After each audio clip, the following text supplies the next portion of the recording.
अस्सलाम वालेकुम, मैं हूं यासिर मलिक एडवोकेट और आप देख रहे हैं एस्केप फ्रॉम केज। आज सुप्रीम कोर्ट ऑफ पाकिस्तान में एक बहुत बड़ी हियरिंग हुई जिसमें इलेक्शन को एक ही दिन में कराने के लिए पिटीशन दायर की गई थी। उसके फौरन बाद इमरान खान साहब ने कौम से एक हंगामी खिताब किया। आज हम देखेंगे कि उस खिताब के अंदर चंद अहम बातें ऐसी क्या थी जो इमरान खान साहब ने कौम से की और आगे का जो लाया अमल है वो कौम के लिए क्या था। अपने जो भी पार्टी वर्कर्स थे, जो भी उनके सपोर्टर वोटर हैं, उनके लिए लाया अमल उन्होंने क्या तय किया। तो इमरान खान साहब ने सबसे पहले अपनी तकरीर को शुरू करते हुए जहां से शुरू किया वो ये था कि हम पाकिस्तानी अब हम अपनी आवाज उठाने लगे हैं उन नाइंसाफियों के सिलसिलों के खिलाफ जो अब शुरू की जाने लगी हैं। बात करते हुए उन्होंने कहा कि आइन की धज्जियां उड़ाने की तैयारियां की जा रही हैं, मुल्क के आइन को और रूल ऑफ लॉ को पैरों तले रोड़ने की तैयारियां हो रही हैं। हर रोज हम पाकिस्तानियों के फंडामेंटल राइट्स को वोलेट किया जा रहा है और ऐसे हालात मैंने अपनी जिंदगी में कभी नहीं देखे। ताकतवर जो चाहे कर सकता है, जिसके साथ चाहे जो मर्जी कर सकता है। फिर तकरीर को जारी रखते हुए उन्होंने आगे बताया कि मतलब कैसे मैंने डरती हैरी के ऊपर तनकीद की, जिसके ऊपर मेरे ऊपर गद्दारी का जो है पर्चा काट दिया गया, FIR काट दी गई, जुल्म और बर्बियत की इंतहा कर दी। फिर उन्होंने कहा यार ये तो मैं था, लेकिन एक आम पाकिस्तानी के साथ क्या होता होगा जब वो किसी भी जालिम और ताकतवर के खिलाफ आवाज उठाता है। बात मेरी भी नहीं, बात उस आम पाकिस्तानी की है कि उसके साथ यहाँ पर क्या क्या होता रहेगा। फिर उन्होंने ये बताया कि पहले ओपोजिशन में आमतौर पे यही होता था कि जैसे ही हुकूमत गई और ओपोजिशन शुरू हुई तो वो सारा कुछ छोड़ छाड़ के मुल्क से बाहर चले गए और मुल्क से बाहर चले गए और मुल्क को छोड़ दिया। लेकिन मैं ऐसा नहीं करूंगा क्योंकि मैं पाकिस्तानी हूं, ये मेरा मुल्क है, ये मेरा घर है, मैं इसको छोड़ के नहीं जाऊंगा क्योंकि आप लोग भी इसको छोड़ के नहीं जा सकते। क्योंकि उन्होंने मजाक में एक बात कही, क्योंकि लंदन तो क्या, पाकिस्तान में मेरी कुछ जायदादें हैं, लेकिन लंदन या बाहर कहीं भी मेरे अकाउंट या किसी किस्म का कोई भी ऐसी चीज जो पाकिस्तान से बाहर मेरी नहीं है।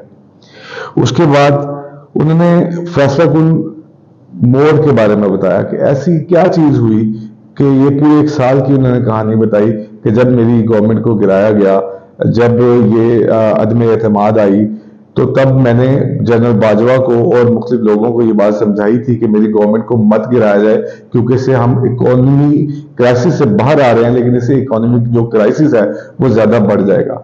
जिसके लिए उन्होंने बताया कि मैंने अपने जो वजीर खजाना थे उनको भी जनरल बाजवा के पास बैठा, वो 2-2 घंटे जनरल बाजवा साहब के पास बैठे रहते थे सिर्फ ये बताने के लिए कि अगर इस टाइम को ऐसा कुछ किया गया तो बिल्कुल जो है वो इकोनॉमी के क्राइसिस और ज्यादा खतरनाक हो जाएंगे, क्योंकि हमने बड़ी मुश्किल से इकोनॉमी को स्टेबलाइज किया।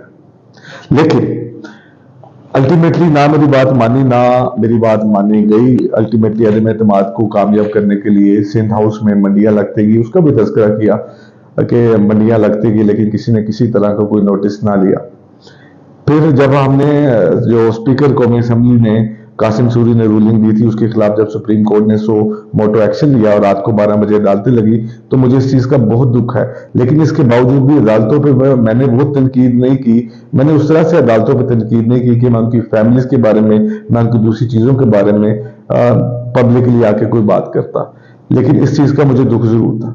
यही सुप्रीम कोर्ट थी जिसके सो मोटो के फैसले के तहत ये गवर्नमेंट बनी और इस गवर्नमेंट ने अपना काम शुरू किया।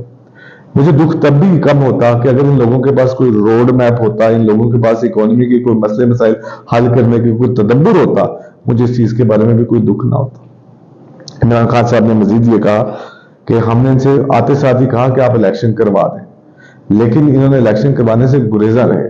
इन्होंने हर हरबा इस्तेमाल किया कि किसी तरह पंजाब में भी इनकी गवर्नमेंट बन जाए, लेकिन उसमें भी ये लोग कामयाब नहीं हो सके। फिर जो इमरान खान साहब ने अगली बात जो की वो ये की कि पाकिस्तान की गवर्नमेंट आने के बाद नीचे से नीचे जाता चला गया, इकोनॉमी की क्राइसिस इंतहा को पहुंचते चले गए। फिर उन्होंने बात की कि 90 के दहाई से जब ये 2 खानदान हुक्मरान आ गए, उसके बाद से पाकिस्तान की ग्रोथ जो है वो नीचे से नीचे की तरफ जाती गई। फिर उन्होंने मिसाल दी कि हम 90 से पहले हिंदुस्तान से अच्छा ग्रो कर रहे थे, हमारी इकोनॉमी हिंदुस्तान से आगे थी और हम उससे भी नीचे चले गए, और वर्ता हैरत ये थी कि हम बांग्लादेश से भी हमारी इकोनॉमी नीचे चली गई। जब हम हमारी एज के जो बहुत सारे लोग थे, जब ये सुनते थे तो हमने अपने स्टैब्लिशमेंट और पावरफुल लोगों से अक्सर ये बात सुनी थी कि ये बांग्लादेश, ये मशरकी पाकिस्तान था जो उस वक्त, कि इसकी वजह से ये हमारे पे बोझ है, इसकी वजह से हमारे इकोनॉमी क्राइसिस है, इस बोझ को हटा देना चाहिए, व्हाट्सएवर, इस तरह की बातें हम सुनते चले आए थे। लेकिन जब हम 90s की दहाई के बाद बांग्लादेश की इकोनॉमी हमसे भी आगे बढ़ गई और हम उससे भी लो आ गए, और पाकिस्तान अब दुनिया की गिरती हुई माशियतों में बहुत नीचे है। लेकिन इसके लिए इनके पास कोई प्लान नहीं है, इसके पास इनके लिए किसी किस्म की कोई चीज नहीं है। इसके बावजूद भी हम इस बात को बार बार पोस्ट करते रहे कि इलेक्शन करवाया जाए। पहले तो इन्होंने कहा कि आप अपनी जो असेंबलीज हैं पंजाब की और केपीके की, इनको तोड़ दें तो हम फौरन इलेक्शन करवा देंगे। लेकिन उसके बाद फिर इमरान खान साहब ने उनके क्लिप्स भी चला के सुनाए, जिसमें मरियम नवाज हैं और दूसरे वज़रा के क्लिप्स थे कि आप असेंबली तोड़ें, हम फौरन इलेक्शन करवा देंगे। फिर इमरान खान साहब ने कहा कि हमने वो असेंबलीज भी तोड़ दी कि ये इलेक्शन की तरफ आए, लेकिन ये फिर इलेक्शन से भागने लगे। फिर इलेक्शन से भागते हमने इनको प्रेशर भी जनरेट किया, आइन की दुहाइयां भी दी जहां पे लिखा गया है कि 90 रोज के अंदर इलेक्शन करवाए जाए, लेकिन फिर भी इलेक्शन नहीं करवाए गए। इलेक्शन से इस तरह भागे कि जिसकी कोई नजीर शायद इस मुल्क में क्या इस दुनिया के अंदर नहीं मिलती। आखिरकार हमें सुप्रीम कोर्ट की तरफ जाना पड़ा, जहां पे सुप्रीम कोर्ट ने 14 मई के दिन इलेक्शन करवाने की डेट फाइनल कर दी। लेकिन उसके अंदर भी ये हीले बहाने तलाश करने की कोशिश करते रहे, इलेक्शन से भागते रहे। अब उसके बाद सुप्रीम कोर्ट ने ही हमें डायरेक्ट किया कि हम इनके साथ मुज़ाकरात करें ताकि हम मुल्क में एक ही दिन के इलेक्शन के ऊपर बात कर सके। लेकिन वहां पे भी हमारा जो एक पॉइंट ऑफ कंसर्न था वो यही था कि 14 मई से पहले अगर असेंबलीज को तहलील कर दिया जाए तो हम इकट्ठे इलेक्शन के लिए ये भी कुर्बानी देने के लिए तैयार हैं। लेकिन जो हुकूमती वज़रा थे वो इस बात पर बजिद रहे कि हमने 14 मई से पहले इलेक्शन असेंबलीज को तहलील नहीं करेंगे, बल्कि हम बजट के बाद जो है असेंबलीज को तहलील करेंगे। इसके बाद उन्होंने मजीद कहा कि वो सिर्फ इस वजह से चाहते हैं कि वो एक ऐसा बजट दें जो कि मुख्तलिफ माइंस और मुख्तलिफ तरह की चीजें इस मुल्क की इकोनॉमी के साथ लगा दें, जो गवर्नमेंट आने के बाद भी उसको सर्वाइव ना कर पाए, उसको संभाल ना पाए।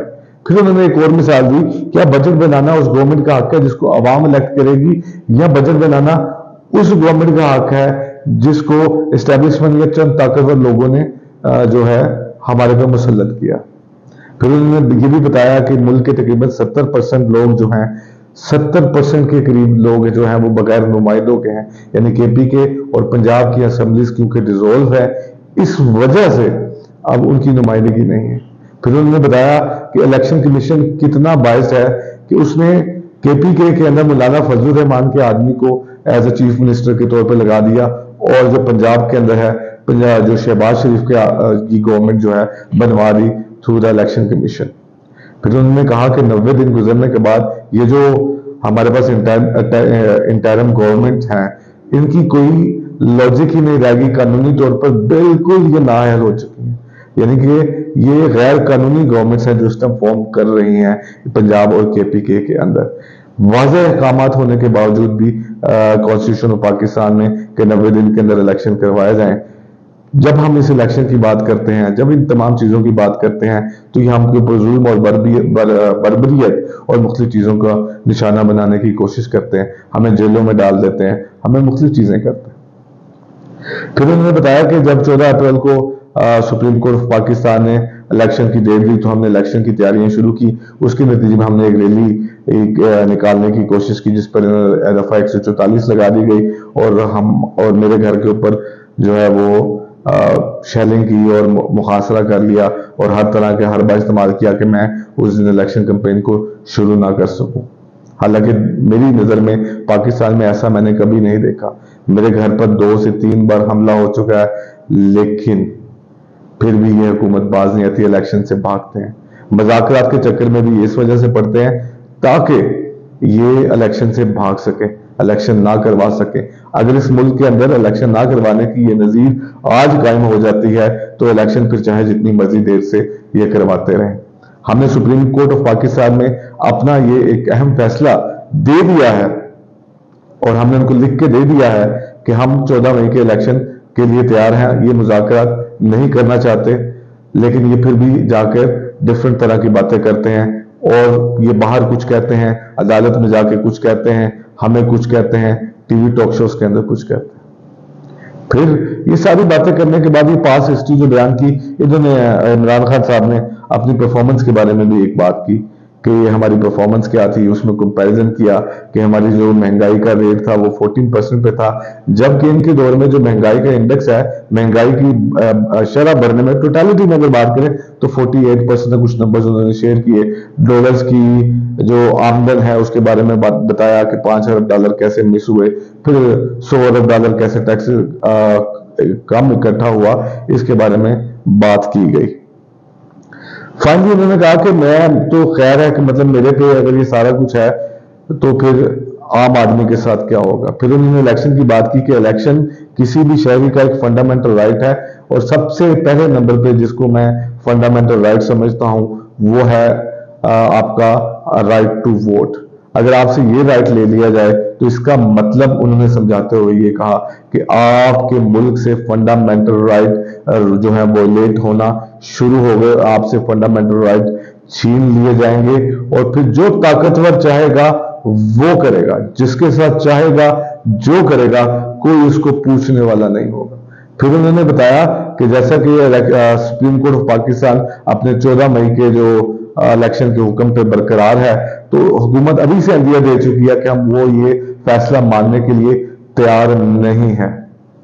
अगर हमने इनकी ये बात मान ली तो फिर उन्होंने कहा कि पाकिस्तानियों तुम्हारे साथ पता है क्या होगा, कि तुम्हारे साथ ये होगा कि मुल्क में किसी तरह का कोई कानून बाकी नहीं रहेगा, कोई रूल ऑफ लॉ नहीं रहेगा। उन्होंने कहा कि मैंने बहुत से वकला से, अदालतों से, बहुत सी तंजीमों से ये बात की कि ये सब कुछ जो 90 दिन के इलेक्शन पे, कि 90 दिन पे इलेक्शन लेट नहीं हो सकते। पाकिस्तान का कोई माहिर कानून, कोई भी ऐसा नहीं जो इस बात पे मुत्तफिक हो कि 90 दिन से आगे इलेक्शन करवाया जाए।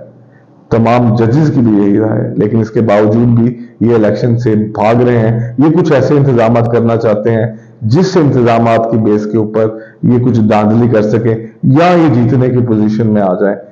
क्यों? क्योंकि ये इक़्तिदार के बगैर नहीं रह सकते।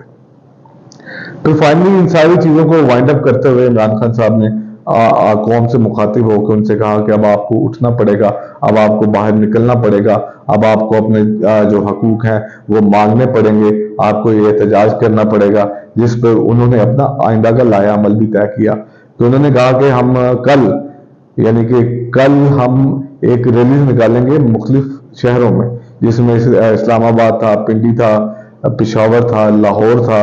उन्होंने फिर ये बताया कि लाहौर और पेशावर इसलिए कि यहाँ पर ये कैपिटल है और यहाँ पर गवर्नमेंट फॉर्म है जहाँ पर बहुत से हकूक जो हैं आवाम से छीने जा रहे हैं।